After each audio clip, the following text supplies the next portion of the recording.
전세 대출을 깐깐하게 내주는 방향으로 정책이 전환될 가능성은 충분히 높고도 남는다. 서울에 집중되어 있던 전세의 수요가 경기도 그리고 외곽 지역으로 퍼져나갈 수 있는 그런 가능성은 좀 존재한다고 생각을 하기 때문에. 네, 안녕하세요. 담백한 경제 2%입니다. 네, 날씨가 오늘은 참 선선한 것 같아요. 어제만 해도 비도 많이 오고 야열대 지방의 날씨 같았는데 오늘은 참 저녁이 선선하고 좋네요. 근데 지금 부동산 시장은 참 좋지 않은 것 같습니다. 지금 어제 오늘 나온 기사 중에 제가 예전에 전세에 대한 규제 관련해서 몇 번 방송을 만든 적이 있는데 이번에도 지금 대출이 폭발적으로 상승하고 있는 추세여서 전세자금 대출에도 DSR을 규제하겠다는 얘기가 다시 한번 나오고 있습니다. 그래서 전세에도 과연 DSR이 적용될 것인가에 대해서 한번 말씀을 드려보고자 하는데요. 저는 기본적으로 결론 먼저 말씀을 드리면 저는 절대 정책자금 대출과 전세자금 대출에는 DSR을 적용할 수 없다라고 다시 한번 말씀을 드리고 싶어요. 그래서 지금 전세자금 대출을 받으시는 분들 그리고 정책자금 대출로 전세자금 또는 담보대출을 받겠다라고 생각하시는 분들께서는 너무 걱정하지 않으셔도 될 것 같다라고 생각을 하고 있고요. 왜냐하면 서민들을 위한 그런 기본적인 정책 중에 가장 중요하게 생각하는 게 민주당에서는 서민들을 위한 정책자금 대출을 상당히 중요하게 늘 여겨왔기 때문에 노무현 정권 때도 그렇고 문재인 정권 때도 그렇고 그런 기조가 서민들을 위한, 서민들을 위한 그런 정당이기 때문에 더더욱이나 이번 정권에서 전세대출에 대한 DSR 적용, 윤석열 정권 전 정권에서도 전세대출에 대한 얘기가 계속 나왔지만 제가 절대 적용할 수 없을 것이다 라고 말씀을 드렸고 정책자금 대출에 대한 DSR 적용과 LTV에 대한 그런 규제 강화 이런 얘기가 계속 나왔지만 저는 절대 불가능할 것이다 라고 말씀을 드렸고 앞으로도 그럴 거라고 생각이 들고요. 그래서 너무 걱정을 하지 않으셨으면 좋겠다라는 생각이 들고 제가 작년 말에 대출 규제가 엄청나게 심할 때 2025년 초가 되면 대출 규제가 반드시 풀릴 것이다. 그렇기 때문에 집을 사려고 하시는 분들께서는 한 1월 말, 2월 달부터 대출 규제가 풀리니까 집을 사시는데 참고하셔라 라고 말씀을 드렸었는데 실질적으로 그때부터 대출이 풀리면서 3월 달에 서울 아파트의 거래량이 10,000건 가까이 9,000건을 돌파하면서 폭발하면서 지금 스트레스 DSR 3단계 때문에 가계의 그런 대출이 폭발적으로 증가하는 것이 아니라 그런 대출 규제에 억눌려 있던 수요가 폭발하면서 지금 거래량이 늘어나면서 대출이 지금 증가하는 거거든요. 그러니까 지금 가계대출의 증가폭은 2, 3월 달 정도에 거래가 됐던 물건들이 2개월, 3개월 뒤에 발생하는 그런 대출의 실행으로 인해서 지금 가계대출이 폭발적으로 상승을 하고 있는 거고 앞서 5월 달 같은 경우에도 거의 지금 10,000건을 돌파할 것으로 예상되기 때문에 그리고 적어도 9,000건 가까이는 갈 것으로 예상이 되고 있기 때문에 이 폭발적인 가계 대출의 상승은 사실 제가 봤을 때는 8월 달까지는 막을 수 없을 것이다 라고 생각이 들고 왜냐하면 이미 계약을 했는데 계약을 깰 수는 없잖아요. 그러니까 이미 계약을 한 거래 물량이 상당히 지금 높은 상황이기 때문에 그리고 지금 6월 달인데 6월 20일인데 지금 거래량이 3,000건을 돌파했습니다. 그렇다는 것은 다음 달도 제가 앞서 말씀드린 대로 못해도 5,000건에서 6,000건 이상의 거래량이 나올 것으로 예상이 되기 때문에 가을에 대출 증가 폭도 상당히 높을 것으로 예상된다.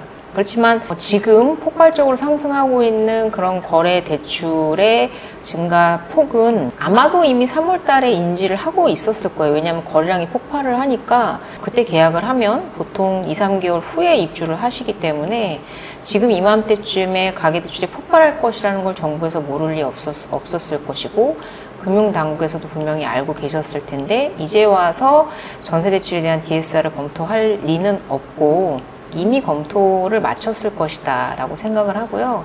전세 DSR을 만약에 검토를 하면 집값은 떨어질 겁니다. 분명히 떨어지겠지만 집값이 떨어진과 동시에 파산하는 그런 초유의 상황이 발생할 수도 있어요. 그런 분들이 되게 상당히 많이 생길 거라고 생각을 하기 때문에 이거는 집값이 떨어지고 떨어지지 않고의 문제가 아니라 사실 우리나라 경제 성장률의 절반을 깎아먹고 있는 것이 건설업 경기인 것만큼 이 건설업 경기가 얼마나 우리나라 GDP 성장률에 영향을 주는지를 생각해 본다면 이 전세 대출을 막음으로 인해서 발생하는 그런 파급 효과를 생각해 본다면 그렇게 쉽사리 전세 대출은 막을 수 없다. 근데 그러니까 지금 보증금의 80%를 내주고 있는데 이거를 만약에 DSR을 적용한다고 한들 정말 미세하게 정말 미세한 그런 차이일 것이고요. 그리고 이미 전세 대출에 DSR이 아니라 그 전세 보증 비율을 낮추면서 전세금에 대한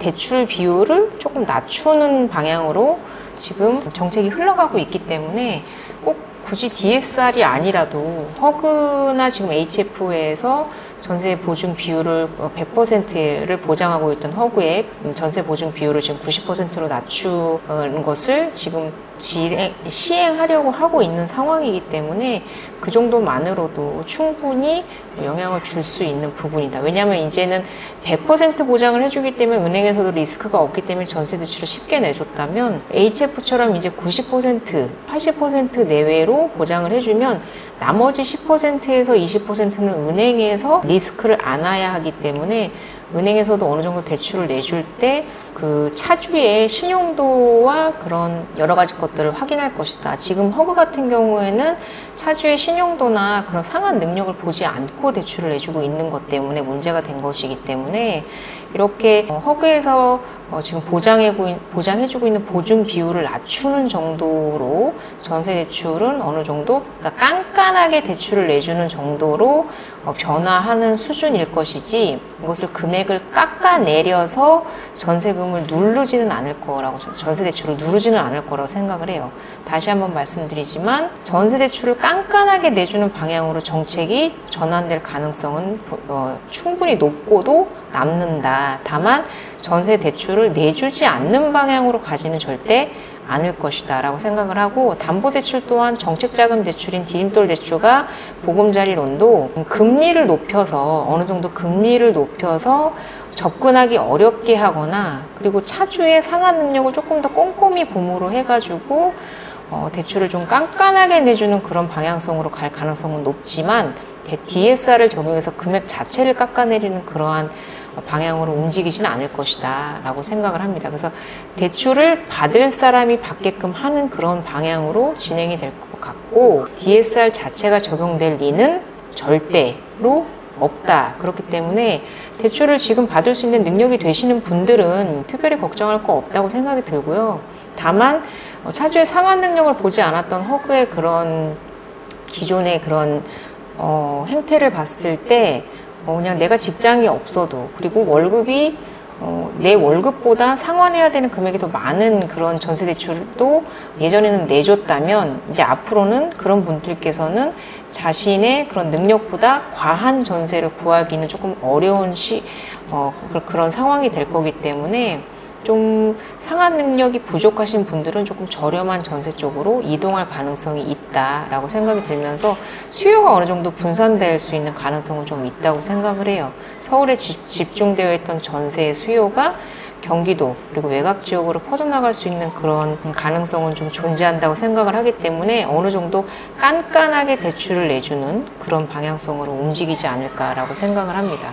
그래서 오늘은 간단하게 전세 DSR 정말로 적용할까 그렇게 발표가 났는데 금감원에서 은행들을 그리고 상호금융권까지 소집을 해서 전세 DSR을 적용 검토 하겠다라고 이렇게 기사가 나고 있는 상황이라서 정말로 과연 그럴까라고 걱정하시는 분들이 있을 것 같아서 제가 한번 방송을 만들어 봤고, 저는 사실 뭐 제가 뭐 정책을 만드는 정책위원도 아니고 뭣도 아니지만 제가 부동산 일선에서 느끼는 그러한 부분들을 봤을 때 절제 전세에 DSR 적용할 수는 없다라고 생각을 하는 부분이고요. 다만 앞서 계속 말씀드린 대로 조금 이제 대출을 받을 수 있는 그런 차주의 그런 그 바운더리가 조금 줄어들 것으로, 축소될 것으로 생각되면서 서울의 수요가 경기도나 인천, 지방으로 확산될 가능성은 좀 있지 않나라는 생각이 듭니다. 이상 오늘 여기까지 간단하게 방송 마무리 짓고요. 장마가 시작됐어요. 빗길 운전 조심하시고, 그리고 날씨가 너무 덥기 때문에 여러 가지 질병들 조심하시고, 특히나 식중독 주의하시기를 바라면서 여기까지 방송 오늘 마치도록 하겠습니다. 도움이 되셨다면 구독과 좋아요 부탁드리고요. 늘 구독해 주시는 저희 구독자 여러분들께 감사 인사 드리면서 이상 오늘 여기까지 마치겠습니다. 또 뵙겠습니다. 감사합니다.